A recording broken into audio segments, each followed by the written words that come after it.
Bismillahirrahmanirrahim. Dr. Maya here and today we are going to talk about PCOS. ठीक है, अगर आप देखें तो आपको नाम से पता चल रहा है पॉलीसिस्टिक ओवेरियन सिंड्रोम. ठीक है, poly means that many, cystic means there are cysts, and ovarian ovaries, and syndrome when you have multiple of symptoms. ठीक है, 2 या 3 से ज़्यादा आपके symptoms होंगे तो then it is called as syndrome.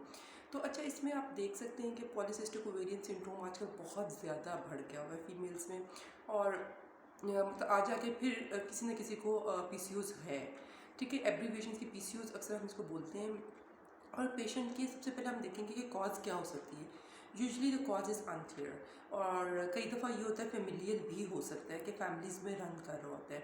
And number 3 is that obesity. अगर आपको वज़न ज़्यादा है तो वो ये भी एक पीसीओएस को आपको होने के चांसेस बढ़ जाते हैं. तो in that case we need to reduce the weight of the patient. ठीक है, तो ये सब चीज़ें हैं, या फेमिलियर हो सकेगा, या पेशेंट ओबीस हैं, या उसकी फूड हैबिट्स बहुत बुरी हैं, रॉन्ग फूड कॉम्बिनेशंस हैं, जैसे हम कार्बोनेटेड ड्रिंक्स बहुत लेते हैं, जंक फूड बहुत लेते हैं. So in that case we need to shift the patient's diet to the healthy diet life and healthy lifestyle. तो अब सबसे पहले ये थी कॉजेज़, एक छोटा सा ओवरव्यू था. अब एक पेशेंट को साइन सिम्टम्स क्या होंगे. Sign and symptoms of the patient would be like उसका साइकिल इरेगुलर हो जाएगा.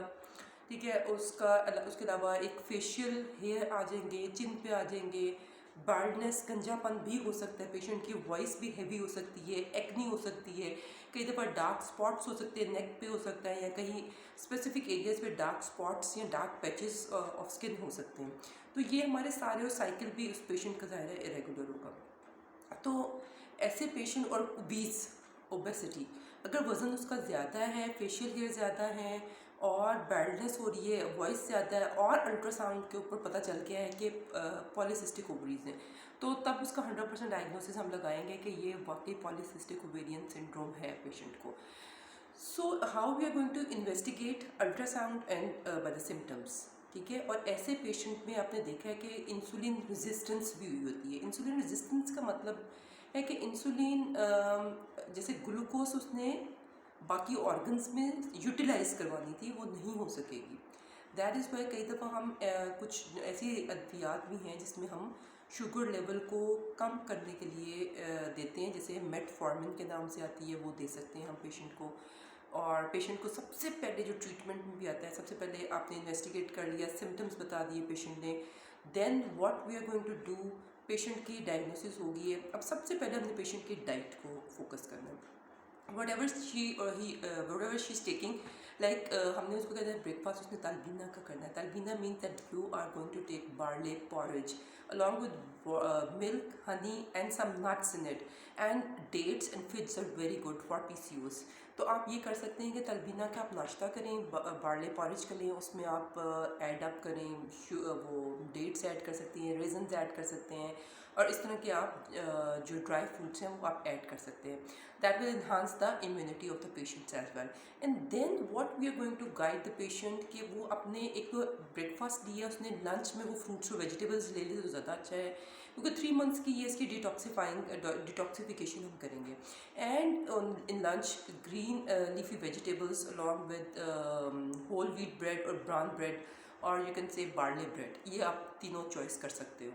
ठीक है, और फ्रूट्स भी ये है कि बहुत जो फैट करते हैं, जैसे केला वगैरह हम अवॉइड करेंगे, बाकी चीज़ें हम ले सकते हैं.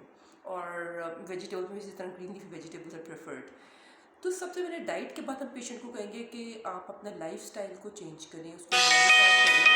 और उसके बाद आपने क्या करना है, लाइफस्टाइल मॉडिफिकेशन के बाद आपने पेशेंट की exercise is very important for PCOS patient. Her 30 minutes के बाद, हर 30 मिनट नहीं, मीन्स कि एक दिन में 30 मिनट्स कोई वॉक, कोई एक्सरसाइज, और इसके अंदर वॉक के साथ एक्सरसाइज बहुत ज़रूरी है साथ पेशेंट की. कार्डियो या कोई भी आप इस तरह की चीज़ जो है ना पेशेंट्स करें, तो इससे इंसुलिन रेजिस्टेंस क्योंकि डेवलप, जब इंसुलिन के लेवल्स आप कह लें ना, ऐसे पेशेंट हैं कि ग्लूकोज को यूज़ नहीं कर पा रहे, इंसुलिन रेजिस्टेंस है, तो इंसुलिन का लेवल इंक्रीज़ हो जाता है. इंसुलिन का लेवल ज़्यादा होगा तो उसकी वजह से एंड्रोजन्स एंड टेस्टोस्टेरॉन भी ज़्यादा हो जाएंगे. एंड्रोजन हमारा एक मेल हार्मोन है जो कि पीसीओएस वाले पेशेंट में ज़्यादा हो जाएगा. तो इसकी वजह से ही हमारे सारे सिम्टम्स जो मेल लाइक सिम्टम्स होते हैं, बैडनेस है, फेशियल हेयर है और ओबेसिटी है, तो ये इंसुलिन रेजिस्टेंस है। इंसुलिन आगे क्या करेगा, एंड्रोजन और टेस्टोस्टेरोन के लेवल्स को इंक्रीज़ कर देगा। तो इसमें हमारा बहुत इम्पॉर्टेंट है कि हमें एक्सरसाइज करनी चाहिए, डेली मॉर्निंग वॉक होनी चाहिए, दैट इज़ वेरी इंपॉर्टेंट। और उसके बाद मेडिकेशन में कई दफ़ा हमें मेटफॉर्मिन जो ग्लूकोज के लेवल को कम करेगी और पेशेंट के वेट को कंट्रोल करेगी, दैट इज़ मेटफॉर्मिन, कई दफ़ा वो भी दी जाती है। और इसके अलावा पेशेंट को अगर कोई साइकिल इरेगुलर बहुत देर तक है तो उसमें हमें किसी न किसी हार्मोनल सपोर्ट पे भी पेशेंट को डालना पड़ता है। और इसके बाद पेशेंट की अगर हम देखें तो we are going to perform हिजामा on the endocrinal region for PCOS, और वंस द हिजामा is done the cycle becomes regular. तो ये बहुत इंपॉर्टेंट है, कई पेशेंट्स का हुआ है तो उसके बाद उनका साइकिल रेगुलर हो गया है, ये चीज़ आपने करनी है। और एक कुछ हर्बल ब्लेंड्स हैं जिसको हम T19 फार्मूला कहेंगे, तो वो हम देते हैं पेशेंट्स को, और उससे भी अपना साइकिल कईयों का नहीं स्टार्ट हुआ तो वो स्टार्ट हो जाता है। So these 2 points are very important. और अगर आप अपने घर में मेथी, कलवंजी और अजवाइन तीनों का एक रोल है हमारा, इक्वल पोर्शंस में लेके सुबह शाम लेते हैं तो the cycle will be regular and it's very effective for PCOS patient. ठीक है, आप ये देख लें कि आपने डाइट फिक्स करनी है, एक्सरसाइज करनी है, कई दफ़ा मेडिकेशंस लाइक मेटफॉर्मिन भी आप ले सकते हैं। इसके अलावा हर्बल मेथी, कलवंजी और अजवाइन, and healthy food habits like तलबीना in the breakfast, green leafy vegetables in the evening, और इस तरह की चीज़ें आपने करनी है। और आप पीसीओएस वाले पेशेंट को